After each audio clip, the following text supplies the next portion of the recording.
Kyle here from All Media Reviews, here to do another Albums of the Year 1981, and it's a rough draft. Like every one of these for a while will probably be rough drafts, I don't know.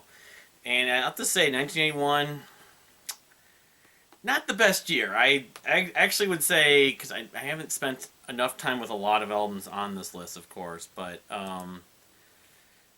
I think 1979 might be better, which is weird. I would never have said that a few years ago, but anyway, albums like Squeeze's East Side Story, which has Tempted, Blue Oyster Cult's Fire of Unknown Origin, I think that's the one with Burning for You, and Saga's Worlds Apart, which I think I might have listened to that years ago when I was looking for like gothic 80s soundtracky kind of music. I ended up recommending that, but anyway. Work in progress. So, and obviously a lot of the stuff at the bottom are still works in progress. So, number 20, Renaissance's Camera. I don't even have a physical copy, I don't believe. I don't have it on vinyl, so it was their probably attempt to go punk, I guess, or I listened to it a few years ago and was underwhelmed, unfortunately. I know that two of the members had left. I think Terrence Sullivan and John Camp had left the band at that point. So it was Annie, John Tout, it was John Tout who left, and Michael Dunford. Anyway, Iron Maiden's Killers at number 19. I did not include the self-titled Iron Maiden in the 1980 list and just kind of forgot about that to an extent. I forgot about that. I forgot about Ozzy Osbourne's Blizzard of Oz as well. So if I do the next version at some point down the road, those will have to be included. But I'm not thrilled with Paul Di'Anno's voice, among other things. I'm not a huge Iron Maiden fan. I know like a lot of people love them, and people that love the music, they're influenced by Rush, and a lot of their music sounds the same to me for whatever reason. They're kind of their basic sound is kind of one note at times. Now I know that they have a lot of different kinds of sounds, and their 80s stuff is sort of like holy sacred ground, but some people love the Di'Anno records. The other records will be higher for sure, but anyway, number 19, Killers. Number 18, okay, so I can start showing some physical copies.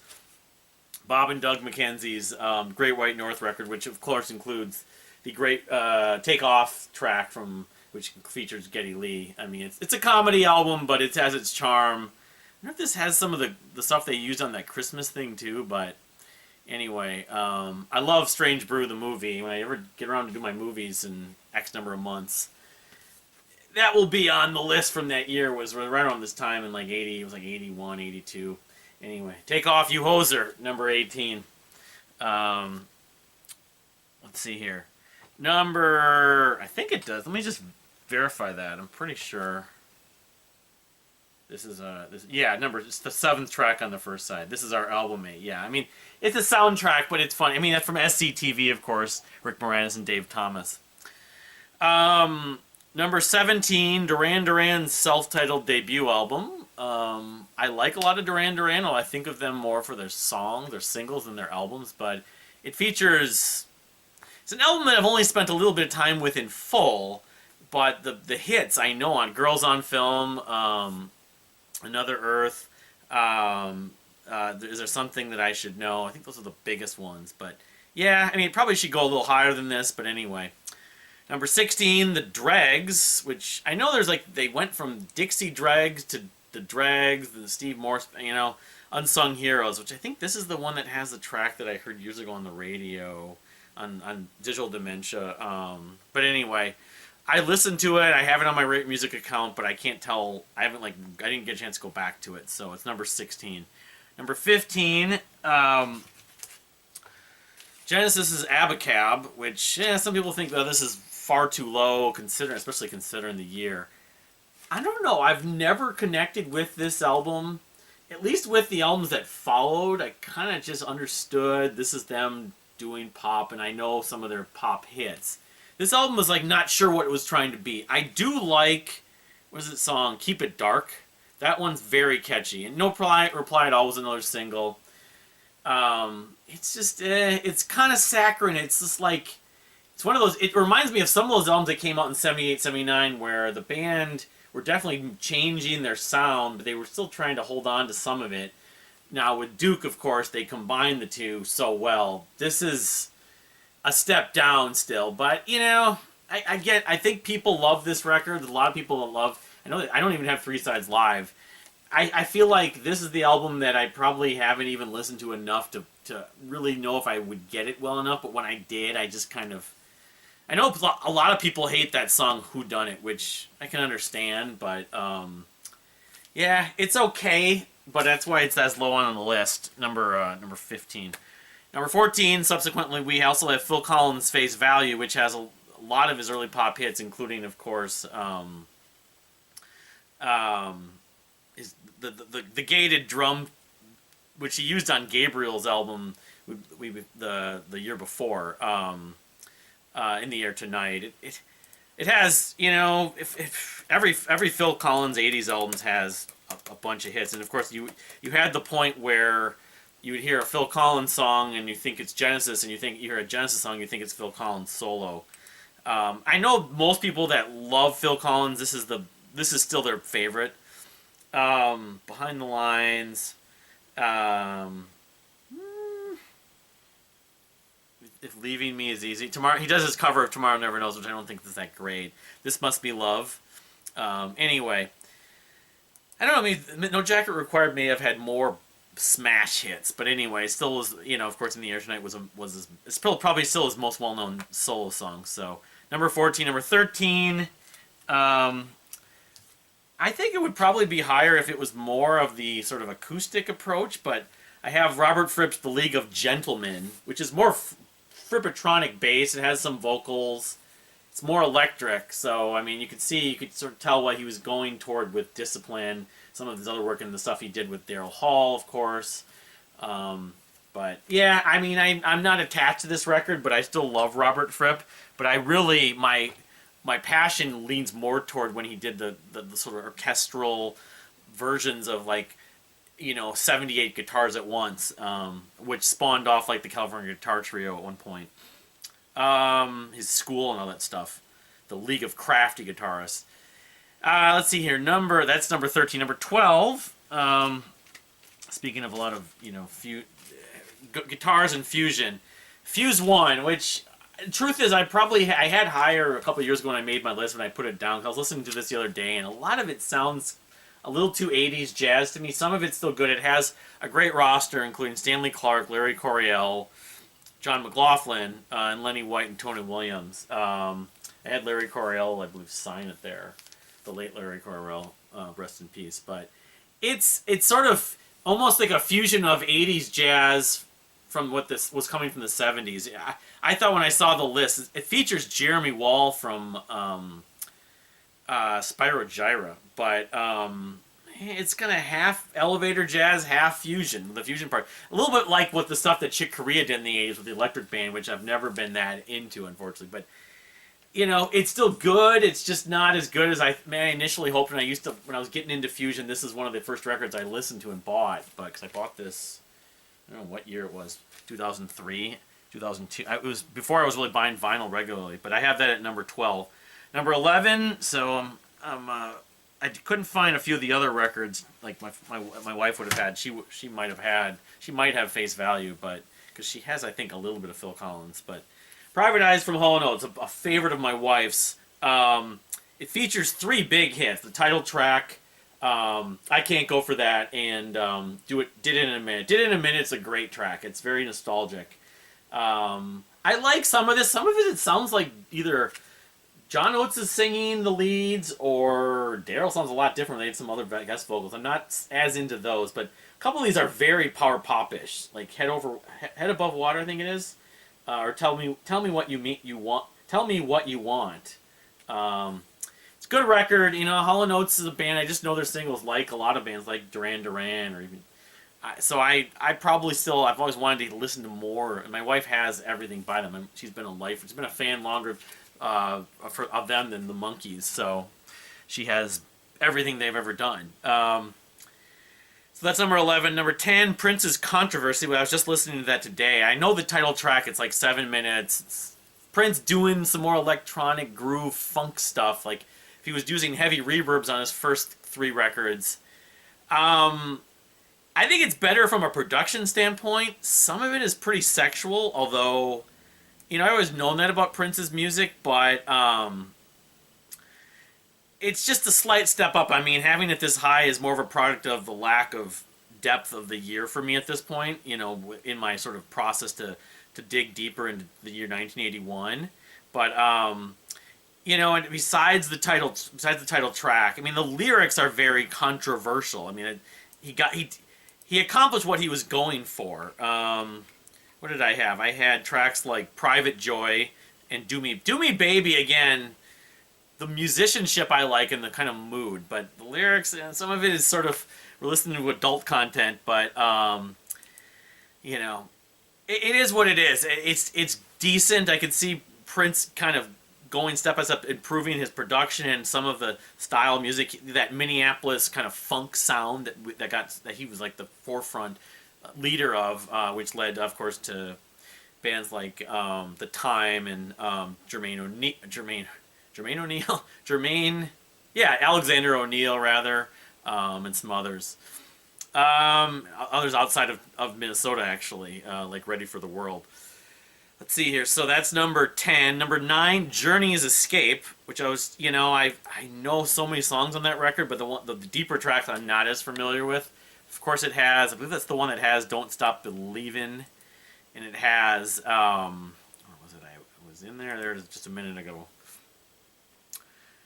Stone in Love, Who's Crying Now, the guitar solo is great from Neil Schon. Mother, Father, and Open Arms. Open Arms is a ballad they got really known for, got on the sort of light FM stations constantly. Good record, as much as I am still not as attached to the Steve Perry journey, although there's certain tracks I like. But it does have Who's Crying Now, and some people think this is their peak, and then they kind of started to slide after this into pure AOR, but anyway, that's number 9. Number 8, Diary of a Madman. The title track to this from Ozzy Osbourne is really good. Again, those early Ozzy albums that featured Randy Rhoads, of course.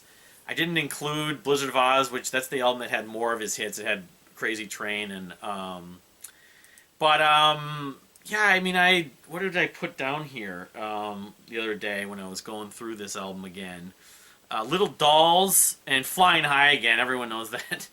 He's kind of going crazy, but good songwriting, good production. I'm not a massive Ozzy Osbourne fan, but I still like his music, and I grew up with his music. So, number 8, Diary of a Madman, the second album from Ozzy Osbourne. Number 7, related, Ozzy's old band, Mob Rules. Again, I forgot about the fact I made a mistake. I was corrected. Thanks for the correction. That Dio was on this record too, and they had a new drummer too. The Bill Ward. I don't remember who the drummer was before Heaven and Hell and before it, but it's epic again. I think it's just Ronnie James Dio especially. Now I was reading a little bit about why they didn't stay together. There were definitely conflicts of process of Dio wanted to change certain things, and so it didn't last. But Turn Up the Night, The Sign of the Southern Cross, Falling Off the Edge. But the title track is fantastic. Not the title track, the last track. Yeah, the last track. I thought I put it on the list. If I didn't put it on here, that was really stupid. Forgot the fact that the Dregs album I mentioned earlier has Cruise Control, which is maybe the most well-known Dixie Dregs song. But getting back to Black Sabbath and Mob Rules, that last track on that record, oh man, I was like, this is totally epic. One of the best Sabbath and Ronnie James Dio involved songs. It's falling off the edge of the world, I think it is. It's only 5 minutes, but that's epic. One of the best Sabbath songs, one of the best Dio songs. People love Sign of the Southern Cross, which is great. Turn Up the Night, Voodoo, the title track, The Mob Rules, and Country Girl, surprisingly really good. It didn't last very long, but Dio with Sabbath was awesome. Again, I'm going to be having some of his solo stuff in here soon too, because I know then that was the last album I think with them, with Dio, and the drummer I guess also left, and then he got his holo band, so. And then I guess they reunited in '92. That was the comment. I read that on Wikipedia, and then they of course Heaven and Hell happened in the 2000s, late 2000s. That's number 7. Number 6. So Van Halen's "Fair Warning" fared better than women and children first to an extent. I think it's just better. It's got "Unchained," "Main Street," "Push Comes to Shove." It's one other one, "Dirty Movies," I think. Yeah, I mean, again, the classic stuff for me is like debut album, 1984, and actually one of the other records I'll be including, and then the Hagar stuff. I mean, the Roth stuff is like, I think of specific songs, but anyway, it's party rock. It's still party rock. Even with Hagar, they were doing party rock, but it's just a little bit better, I find, over women and children first, but not a lot, which kind of speaks again more toward the research I've done for this year at this point.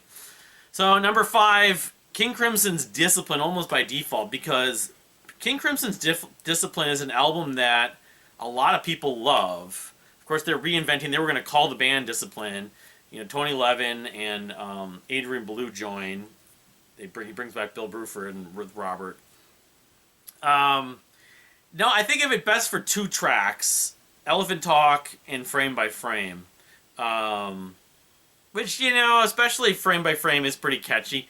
That math rock thing that I think of with "Three of a Perfect Pair," which kind of, I think maybe it started more so that this was kind of the birth, in some ways, of math rock. "Thela Hun Jinjit" and the title track were the other 2 that I kind of favor on this record. I like it, but I don't think it's mind-blowing, and among the Crimson periods, I definitely prefer the early and the second mark of Crimson, or the third mark, I guess you could say, more than the Discipline. I like it. The stuff that came after this sort of era, I only marginally like it.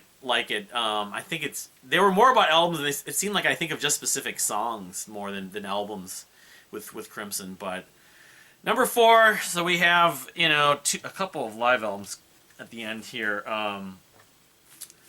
Exit Stage Left from Rush, so Geddy Lee's on the McKenzie Brothers album, and then of course there's this, which the second official live album from Rush. I don't have All the World's a Stage still, but I always lean more toward this just because of the set list. Although I always loved actually Show of Hands when I became a Rush fan, maybe even more than this. But from a set list, it has Red Barchetta, Passage to Bangkok, a lot of the moving picture stuff, which show up when it shows up on here. Bruins Bane, the Neil Peart solo piece, The Trees, Livia Strangiato. It's sort of their more accessible live album in some ways, like the album that people think of the most. I mean, I've got this thing right here, the Funko Pop for that. They don't have a Funko Pop for All the World's a Stage or Show of Hands at this point. I don't think they do. So that's number 4. Number 3, another live album that I thought at one point I actually had on vinyl, but I guess I didn't. Pretty renowned. I mean, again, it's not one that I've listened to a ton, but I've enjoyed. The Friday Night in San Francisco, the guitar trio, in effect. Al Di Meola, John McLaughlin, and Paco de Lucia. Yeah, I mean, it's improvised for the most part. I don't know if they kind of reference certain artists. They do the Fantasia suite. Mediterranean Sundance Rian show. That one's almost 11 and a half minutes. It's all acoustic. Some of it's sort of flamenco-ish. But yeah, I mean, having Paco in there really added a new style. You really hadn't heard that much of this kind of acoustic stuff from Al Di Meola. You had from McLaughlin. McLaughlin was sort of in the midst of his Shakti period, or just after that, but doing some of the solo stuff. But yeah, Friday Night in San Francisco, it's a kind of essential if you love jazz guitar and you love fusion. Even though it's not electric or there's not any keys or piano, but it's a fun live record. Famous. It was recorded in San Francisco, I don't know, like sometime that year, I think. Number 2, The Police. We got Ghost in the Machine, another album that I still have yet to actually purchase on vinyl. But and I don't know if I fully believe, but at one point I was, a few years back, for like a couple decades, I believe The Police sort of got better with each record, and it kind of holds true. But I mean, like, listening to these other Police albums, I don't know if I like this album more than them. But this finishes number 2, partially because of the year. But it does have Spirit the Material World and the other one on here? I mean, Every Little Thing, I've gotten kind of sick of that. But Spirits of the Material World has become one of my favorite, even though that's a hit too. Invisible Sun, Too Much Information, that's one of the other bangers on here. And Secret Journey, that's one of the better, deeper tracks. That's kind of almost progressive. And this is different because you listen, some ways they sound more 80s-ish. They use more synths. Of course, Every Little Thing She Does Is Magic probably is the most well-known song on here. I don't know, there's weird things about that song where there's like a Sting song that I know there's like that references it. They reference some other song. I remember discovering that in the summer of '95. I was listening to this. But yeah, Ghost in the Machine is a terrific record, although having listened to those other three, I kind of feel they're all almost equal. So at number one, no surprise, people want me to praise it, which I find... I like a lot of it. I know Dave from the Album Review channel just did a review, like not really a reaction, but he listened to it in 2 videos. Moving Pictures is, it's the face of Rush. It's their most well-known album. It's got their 2 most well-known songs for the most part, Tom Sawyer and Limelight. I lean toward The Camera Eye, Red Barchetta, and Vital Signs. Those are the 3 biggest token tracks for me on here. The Camera Eye is terrific. I mean, the production's great. Of course, Terry Brown.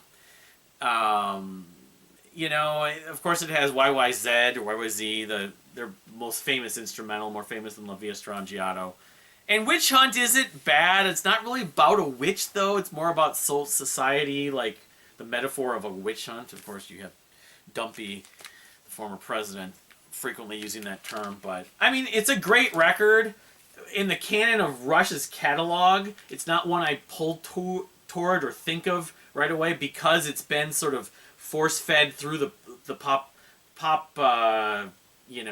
perception of Rush, especially the last like 15 to 20 years, ever since that documentary, even before that. But it's a little like close to the edge in that sense. It's like I get why people love it, but to me, they did better records. The previous record I like a lot more. The previous 2 records, but it's still a good record, and it has still some of their best tracks. It's just Tom Sawyer and Limelight especially.